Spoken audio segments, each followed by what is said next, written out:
Қазыналы білім ордасына айналған номер 2-ші Жәнібеков атындағы мектеп гимназиясының ұжымы әрбір шәкірт білім көкжиегіне сеніммен ұмтылып, мектеп мақтанышына айналғанын мақсат етеді.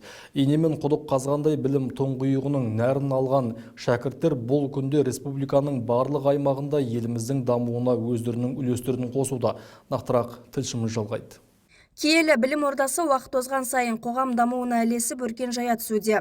Бүгінгі күні білім ордасы еңселі де биік сәулетті оқу орнына айналған. Оқу ордасының материалдық базасы нығайып, ғылыми негіздермен білім беретін пән кабинеттері де жабдықталған.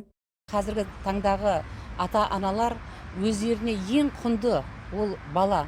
Сол баланы бізге сеніп тапсырғаннан кейін бүкіл мектеп ұжымы оқушыларымызға өздерінің барынша білім мен тәрбиені жоғары деңгейде береді деп сеніммен айта аламын.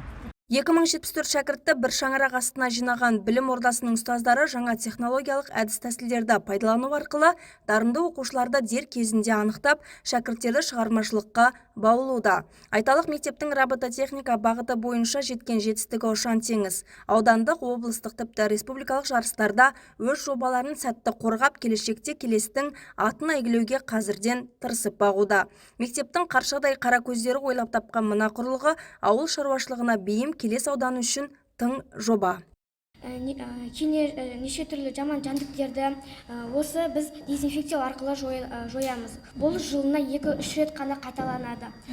Бұның құрылғысы Аберикстің моторын, шынырын, конструктерін қолданамыз.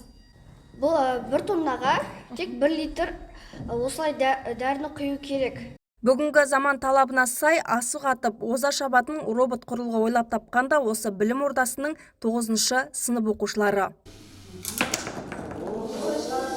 Киелі білім ордасы уақыт озған сайын қоғам дамуына ілесіп өркен жая түсуде. 200-ге тарта білікті һәм тәжірибелі ұстаздан құралған ұжым сапалы білім беруде талмай еңбектеніп, оны әрі қарай жақсарту тұрғысында көптеген игілікті істердің ұйытқысы болуда. Майра Нұрмахан, Ережеп Тұрғынбайұлы, Сәт телеарнасының жаңалықтар қызметі.